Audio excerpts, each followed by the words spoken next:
Moi, par exemple, je vis avec un homme déconstruit et j'en suis hyper heureuse. Je peux très bien cohabiter avec une femme au sein nu, comme je peux très bien cohabiter aujourd'hui avec un homme au sein nu. Alors il va falloir interdire aussi à Griezmann, à Messi, d'aller dans une piscine. Je vais vous dire, j'en ai rien à foutre. La bienveillance et le respect nous caractérisent. J'ai moi-même une famille nombreuse, j'ai 4 enfants à nourrir et je paye beaucoup de prix de paquets de pâtes. Mais la valeur travail, pardon, mais c'est quand même une valeur de droite.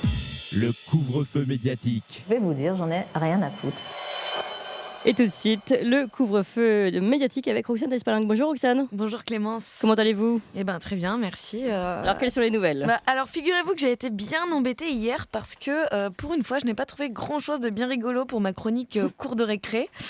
À croire que le discours de politique générale, l'actualité internationale et la pluie incessante ont miné l'inventivité de nos politiques cette semaine.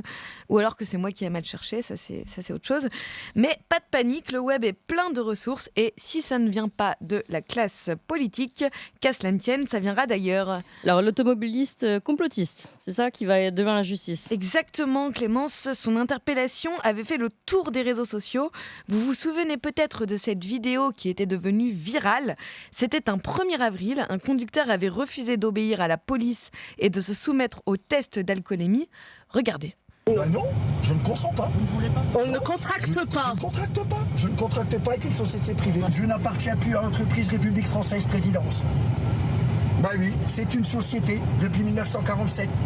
Et vous êtes aussi enregistré à la SEC Washington DC sous un numéro Duns & Bradstreet qui appartient à Washington DC, ce qui fait de vous des mercenaires sur le sol français. On va venir proposer l'appareil, vous allez nous dire que vous ne voulez pas. Qu'on ne contracte pas. Qu'on ne contracte C'est pas la même chose. On ne contracte pas, donc BFM en avait fait un sujet, on a pu voir des images. Le Parisien aussi, France 2 en a fait un envoyé spécial et j'en passe. Bref, celui qui a gagné le titre de conducteur complotiste est devenu une star. Alors l'actu, c'est qu'il devait être jugé hier à Dunkerque. Mais le procès a été reporté en dernière minute suite à une demande du prévenu. Et figurez-vous que la justice a de l'humour, car c'est finalement le 1er avril prochain qu'il comparaîtra au tribunal. La boucle est bouclée. Ah non, mais c'est incroyable ça. Mais alors, ils sont qui exactement ? Alors, ce monsieur appartient à la mouvance des citoyens souverains, une mouvance qui existe depuis les années 70 aux États-Unis et qui compterait entre 350 000 et 400 000 membres. Alors, il se base, on l'a entendu, sur le fait que la France détient un numéro de siret comme une entreprise, ouais. Preuve, selon eux, de la privatisation de l'État. En effet, la France est bien enregistrée à l'INSEE. Ils refusent donc de se soumettre à une entreprise privée et rejettent l'État, les lois et la fiscalité.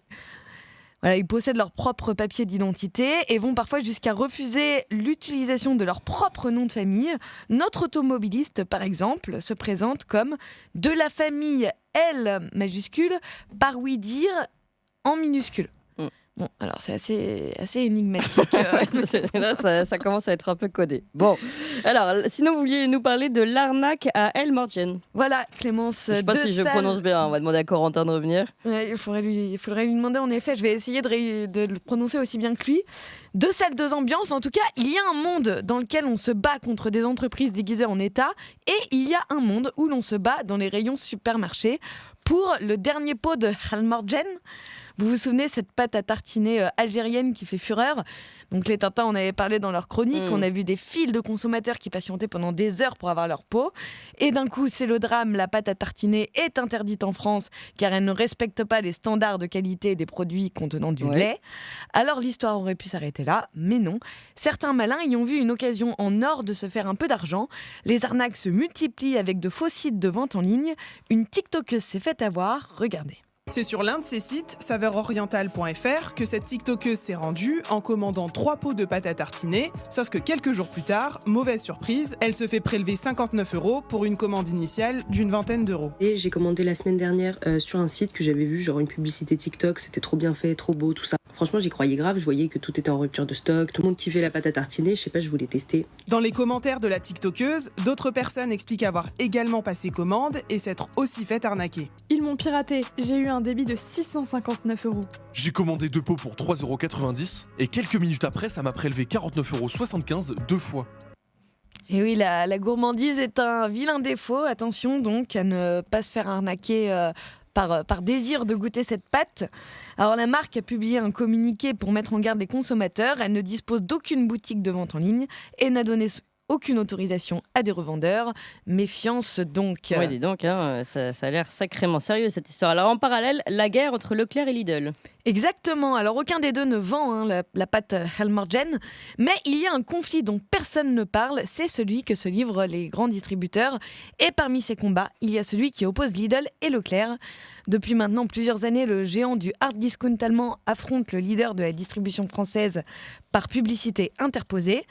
Depuis l'année dernière, l'inflation a ravivé les tensions autour du titre de distributeur le moins cher.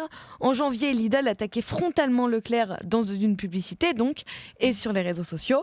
Le président de Lidl France, Michel Biérot, avait déclaré la guerre en direct sur BFM TV, considérant que le patron de Leclerc avait franchi une étape jamais franchie auparavant en comparant des produits non comparables. Eh bien, figurez-vous qu'hier, un nouveau volet de cette guéguerre s'est ouvert. Regardez. C'est le patron d'un magasin. Comment il s'appelle lui déjà? Jean-Michel? Non, c'est pas ça. Jean-Charles? Michel-Paul, Jean-Paul, Édouard-Paul, Jean-Michel-Paul. Effectivement, c'est vraiment plus cher ici. Voilà, Oui, c'est vraiment, Michel-Édouard. c'est vraiment plus cher ici. Les patrons de la distribution qui n'hésitent plus à s'investir personnellement dans leur communication. Et c'est Michel-Édouard Leclerc lui-même qui a ouvert les hostilités. Il a publié donc cette publicité avec un tweet sur les réseaux sociaux. Lidl aime tellement se comparer à Leclerc qu'ils m'invitent dans leur pub. Mais mes collègues retournent la balle d'un beau revers. C'est ce qu'on appelle une pub économie pas cher. Merci Lidl. Eh ben dis donc, quel match. Alors pour rappel, Leclerc domine le secteur avec près d'un quart du marché et a bénéficié en 2023 de l'inquiétude des consommateurs contraints de faire des économies qui lui ont permis d'acquérir de nouvelles parts de ce marché, un bénéfice qui était beaucoup moins perceptible chez Lidl, d'où la petite guerre. On voit ça. Alors et sinon, l'image du jour, c'est celle des députés LFI qui brandissent leur carte électorale. Exactement, et puis j'aime bien mettre ça après une actualité de guerre de supermarché, c'est une chronologie qui me plaît. Hier, donc, pendant le discours de politique générale de Michel Barnier, les députés LFI ont brandi leur carte d'électeur en signe de protestation contre le gouvernement, celle-là même avec laquelle ils ont voté donc, pour la Macronie, au nom du sacro-saint barrage républicain.